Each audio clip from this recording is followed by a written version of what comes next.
Welcome, everybody, to today's Building My Legacy podcast. I have with me today Rom LaPointe.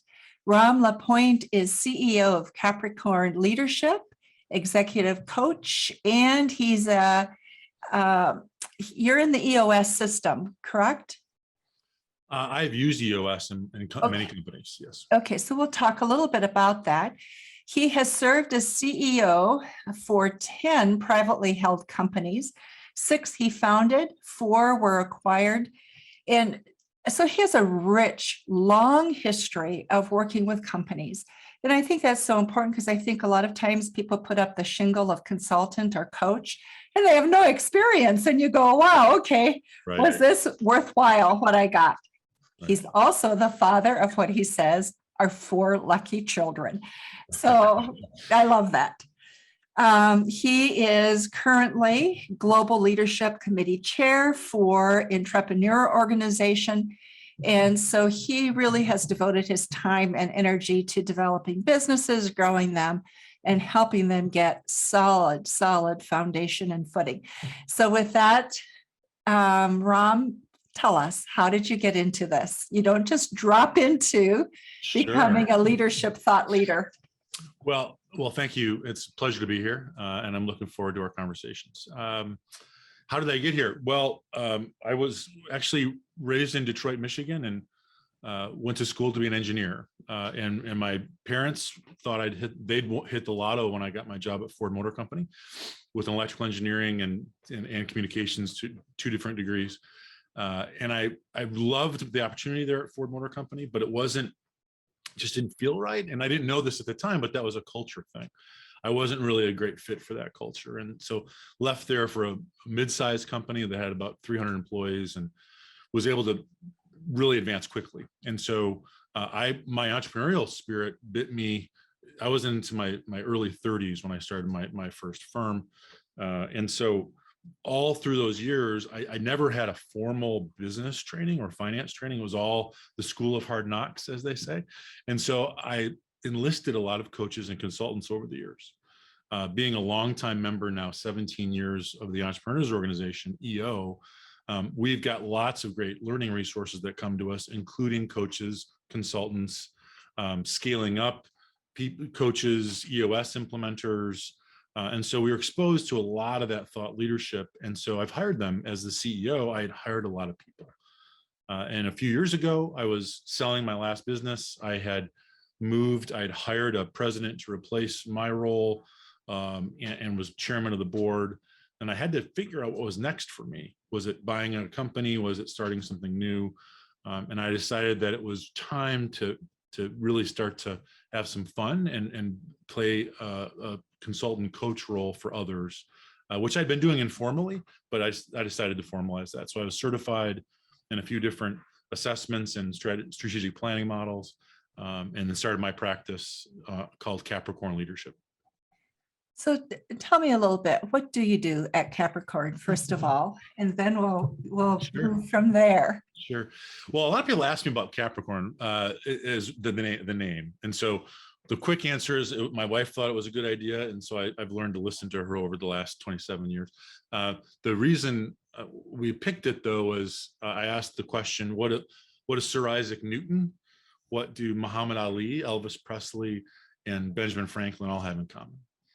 And so those are all sort of iconic leaders in sports and music and science and technology that have inspired me over the years. And they're all Capricorns.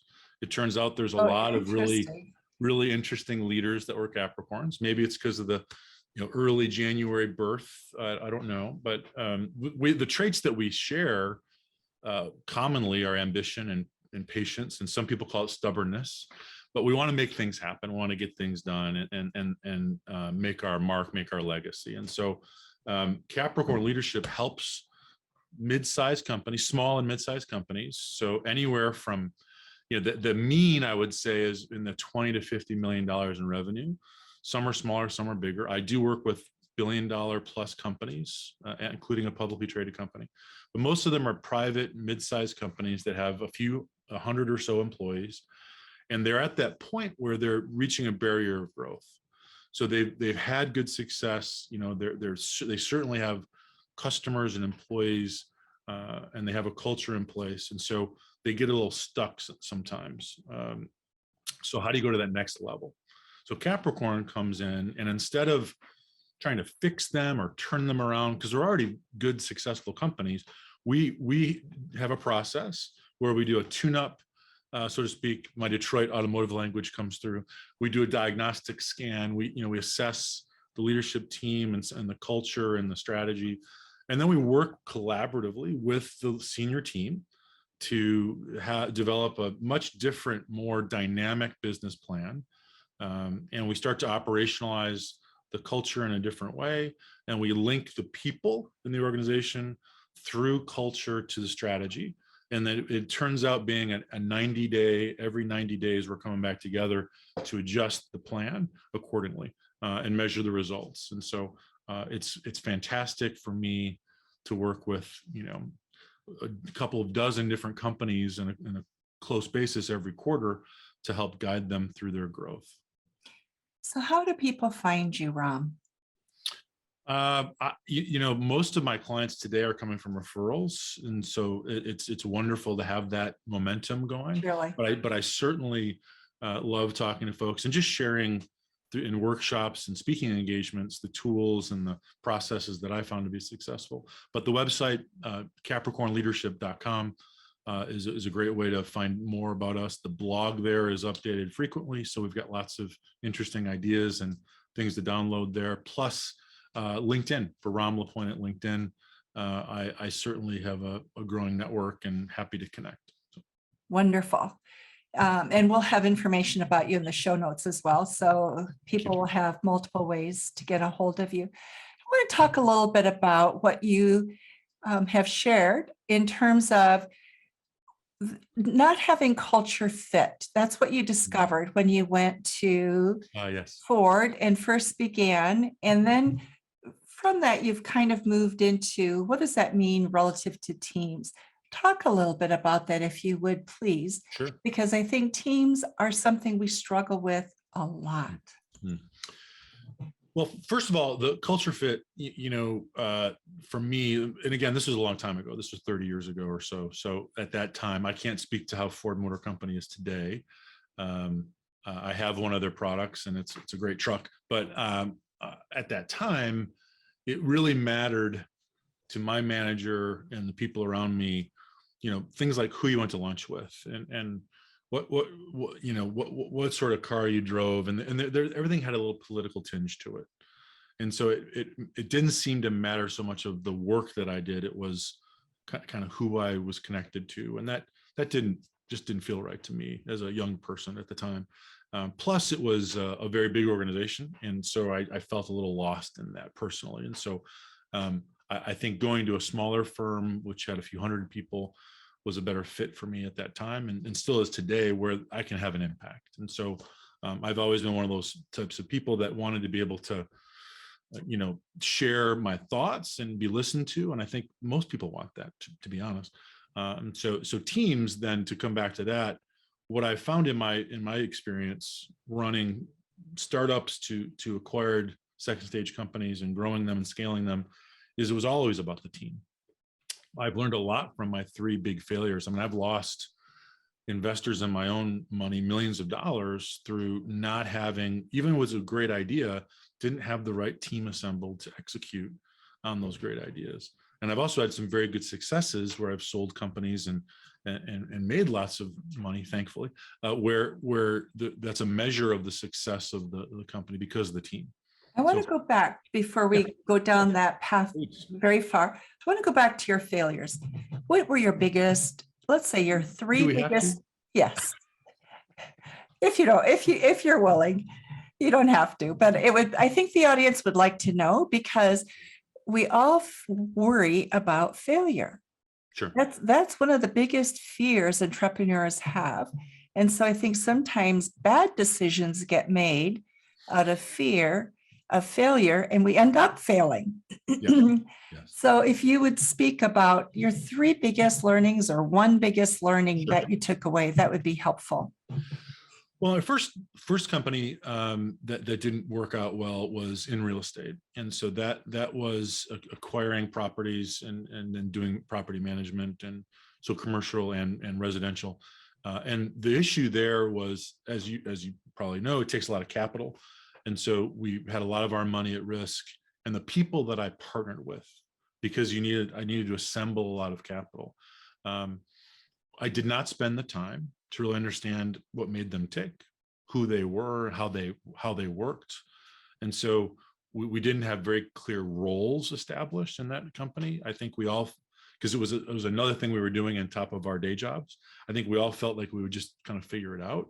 And that lack of rigor in terms of the team building and leadership structure and decision making, that's what made that crumble. We just didn't have our act together when it came to who was going to make the decisions and how we were going to decide things. That some of it was simple governance, but also it was, we didn't have a leader or a managing director of that group. It was meant to be all partners, and it just didn't work out. And then the other subtext there was the people that I partnered with, I didn't know very well and didn't spend time getting to know them. And they just valued things differently than I did. And so we talk about core values a lot, but that really comes through when there's lots of money on the line, and you see how people really act, what their characters really like. So that was one example. And the second one was different. It was after years of success in various areas in business. And we had a good idea to invest in a startup software company.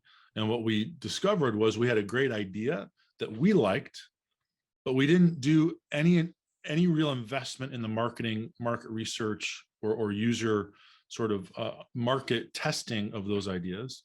I wish we would have known about the lean startup back then, or sort of the minimum viable products. Instead, we spent a lot of money developing something we were proud of, but we didn't have a good market for it.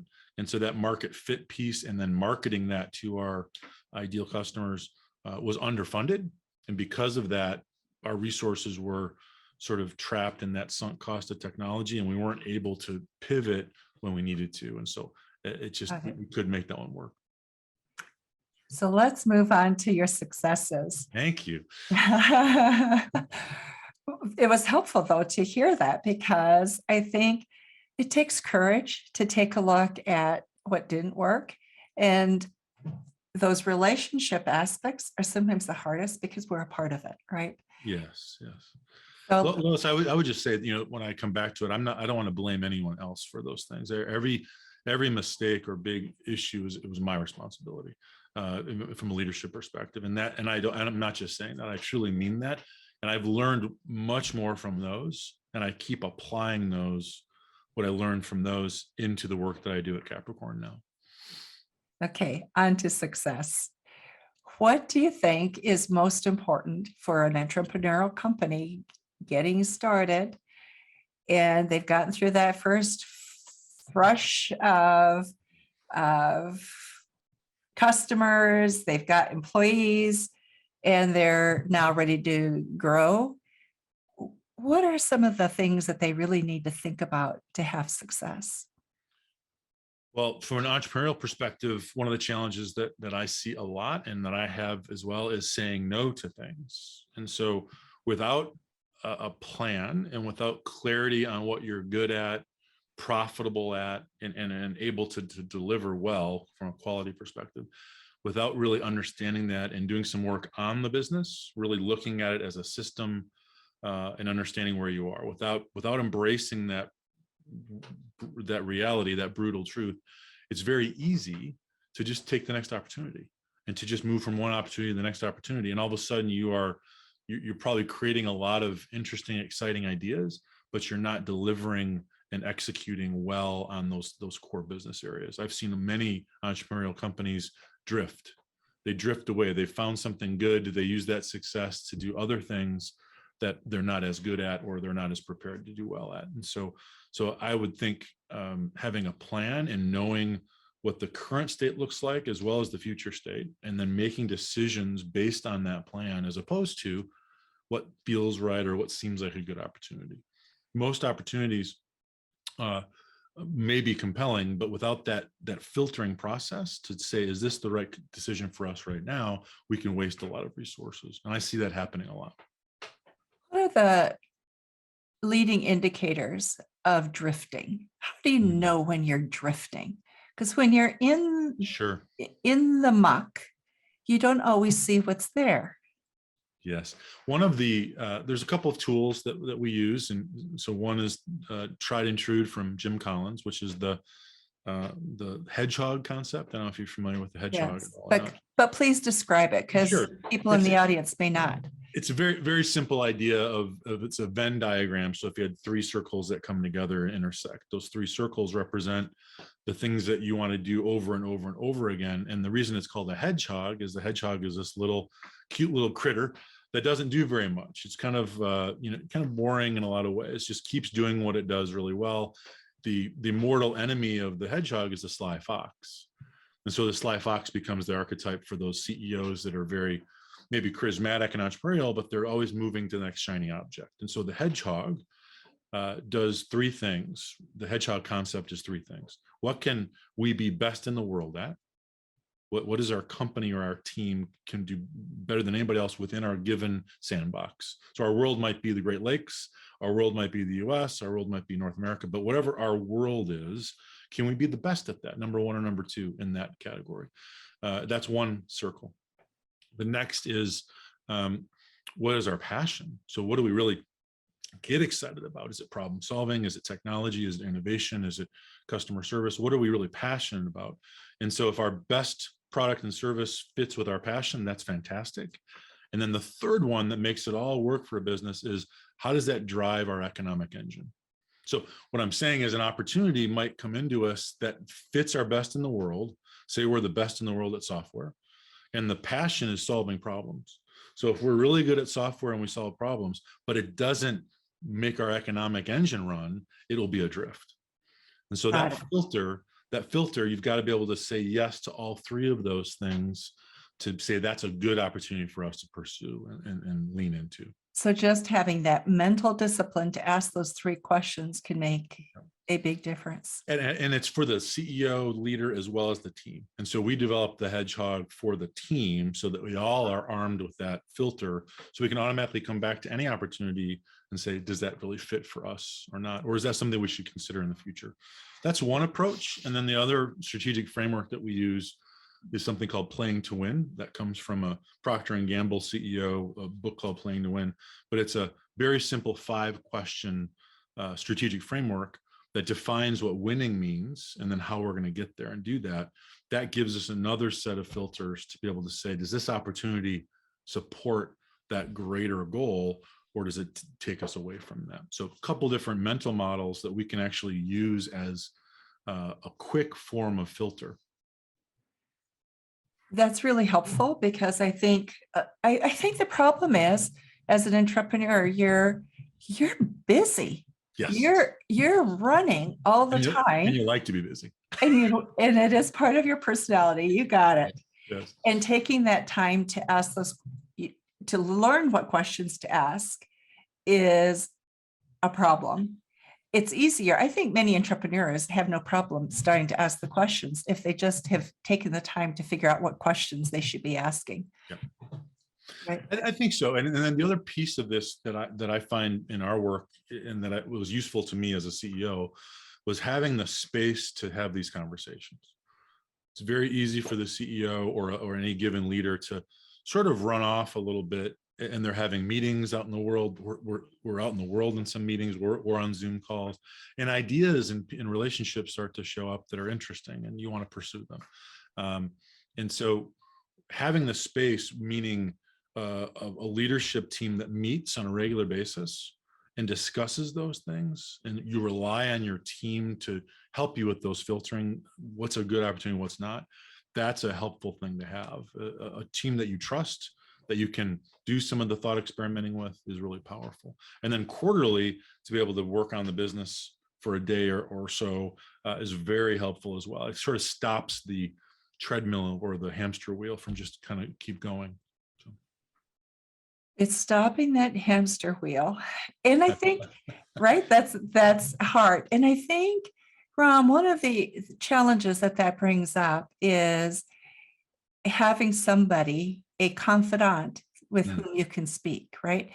We yes. talk about coaching, we talk about consultants, and we spoke briefly about this earlier, but there's so many out there and many who don't really know what they're doing. They're dangerous to your business, actually. Can be, yes. So when you're looking for somebody like that, you are working with companies now a lot. What should they look for to find if a person like you, for example? Sure, and you're right. There are lots of coaches there, and I know you're a certified coach, and there are lots of folks out there that do great work. I think defining that a little more. So most of my clients, I talk very clearly about the fit for us. So fit doesn't mean we have to like each other and be best friends necessarily. Fit means that if a CEO comes to me, I'm going to flip it for a second. If a CEO or a leader comes to me to be coached, I want to make sure they're a fit for me as well, which means they've got to be committed to learning and change and committed to a process, and being frankly coachable. So I would ask someone who's looking for a coach to check themselves in the mirror to say, do I actually want help or not? Will I listen? That's one piece. Another one is to find someone that's been a peer to you. So a peer meaning maybe not the exact same industry or experience, but someone that's been in your seat. There are a lot of coaches out there that are really good people and good listeners that have not necessarily the real world experience of running a company or serving at a corporate level that you have. And so someone that's a peer or even further down the road than you have in your experience is really, I think, critical element to that, making a good connection. You work with entrepreneurs globally I do. Yeah. as well. Are there differences when you work in various countries, other countries? What are challenges that are unique to them? Mm. Well, I'm very honored in being a guy from Detroit, Michigan, very Midwestern, to be a part of the Entrepreneurs Organization gives me access to fellow entrepreneurs around the world. So we have literally 10 regions around the world. We've got 200 chapters, 15,000 plus entrepreneurs. And one of the things that happens that's really exciting and cool, I was just in Peru a few weeks ago. You get in a room with entrepreneurs and there's an energy there. And we have a commonness that sort of belies our language or our cultural differences. And so we can actually agree on things like wanting to learn and get better, wanting to find better ways to be successful, wanting to be problem solvers. So we've got these commonalities that I've seen across the entire world. Some of the differences are North American, in my experience, tend to want to do more kind of experience sharing and let me tell you my story. And even if I, have the experience or not, let me give you my opinion. Whereas some other cultures are maybe more respectful of authority or more want to have the sages give them some of the direction and answers. And so it's not, neither are bad or good. I think they both have a lot of good things for us to learn. And I also think the different views about staff partners or leadership teams or people that in our organizations, that level of empowerment and autonomy that we can give. We seem, I think, in the US and the West, give a lot more autonomy to our folks, which I think is catching on broadly. So for you, what do you see are the possibilities of creating legacy as an entrepreneur? You move into this work, you build it, you sell it, right? Mm. And then you maybe move on to another, you build it, you sell it. There's this rhythm that's a part of that. Where is legacy? What do you leave? What do you create for yourself in this process? Money, yes, but Sure. in addition to that. Well, I'm not the first person to say this for sure, but when on our deathbeds, we don't really look at our bank accounts, right? We look at the people that we're surrounded by and the people that we've impacted. And so I learned a long time ago that a successful life is built up of a lot of successful days. And so every day we have an opportunity to influence other people in a positive way through a smile, through some direction and support, through some interesting questions and challenges. And so I think we're building our legacy constantly. But from an entrepreneurial perspective, I think there's three types of sort of business motives. There's this build it to sell it idea, which is, I think, very common and very powerful. In fact, I wish more entrepreneurs would actually build to sell, because they'd have more asset value. It's very easy in a second, with the second one being lifestyle business. It's very easy in a lifestyle business to sort of enjoy the spoils of a successful company, but not really build it with the rigor that you would to build the asset value to sell it. And so you could learn a lot if you had more of a mindset of building to sell. But in both of those cases, the entrepreneur is getting a lot of the benefits of a successful business. And they want to make sure, I think a legacy can be to make sure you were sharing those with our value stream through our employees, our partners. And I don't mean just in money, but in sharing the culture and the positive impact that we can do and we can create with our companies. The third is the legacy business, or the multi-generational business. I want to leave it to my family, or I want to leave it to a set of employees, with a legacy being the front and center of that. And of course, the first two can become legacy businesses. So you might build a company to sell it, and you realize, I love this company. I love what I built together with my team. Why would I ever sell that? And so you hold on to it. And now you've got to start thinking about the next generation, again, either family or leaders, managers from your employee base. And that succession planning is a weakness in a lot of organizations. So a lot of folks get to, 50, 60, 70 years old, they have a successful business. Then what? What are their options? Is it selling it the only option? Maybe not, if they have a really good depth chart and a good plan, and they've developed people over the years. And so just to final answer to that question of legacy is, how many lives have you impacted through developing them as leaders? So I believe very much in leading leaders, and developing leaders is a part of the legacy. One of the things that you just mentioned, I think it was with the second group, the second type, The lifestyle business? the lifestyle business, is core values. It's looking at really what are those core values, because that's what allows you to build the team. That is what builds that culture that you were also speaking about. Yes. So if you would speak a little bit about that, please. Why core values being so important, and how do you manage that? Well, core values have been around for a long time, at least 30 years in popular business publications, longer than that probably. But as you know, core values alone, core values on the wall or on a plaque don't mean they're real. And so every organization that I work with today, they really have some set of core values already determined. If they're a smaller, newer company, maybe not. So I believe very much in a discovery process to discover what your core values are, or to validate the core values you already have. And one of the tools that I use to do that is I would ask a group of leaders. So if you had 5 or 10 leaders in a room, not only could they tell me what the core value is, integrity or innovation or whatever their core value is, but then to write a definition of that core value. And then have each leader compare their definitions. And the truth is, even in a leadership team, you would have 5 different answers to that. It's similar to asking them what the strategies of the business, which is another kind of test to do. But from a core value perspective, the word itself, or the phrase of the core value, means different things to different people. And so if that's our behavioral standard, we have to operationalize that core value. We have to define it, and we have to give real life examples of how it shows up on the job. How would I catch someone doing it the right way? And that takes a lot of work to then cascade that throughout the organization to all of your managers and leaders throughout the company. And so that's some of the work that we do to make culture be not just the core values words, which are kind of the tip of the iceberg, Right. but to have the whole iceberg developed into a package of tools and resources. Our time is almost up, Rom. What have we left out? What have we just skimmed over that we need to put a little bit more conversation into? Excellent.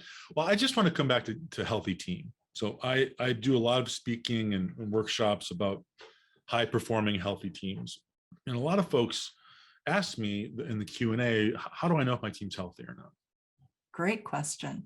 And I think there are many different tools out there, but I would direct people to The 5 Dysfunctions of a Team, which is a great book by Patrick Lencioni, who's kind of, who I want to be when I grow up, right? So He is wonderful, isn't he? Yeah. He's a team health guru.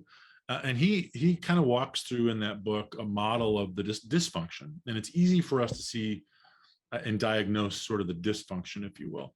But the positive behaviors of a cohesive, healthy team are quite simply, at the base level, there's a real strong amount of trust. And so that's hard to know if your team trusts you or not, or if you trust your team, right? It's hard to know that as a team dynamic. The evidence of that can be, is there healthy conflict on your team? So when the leader comes back with an idea and the team member says, hey boss, let's go through the hedgehog on that. Let's filter that idea to see if it's a good idea.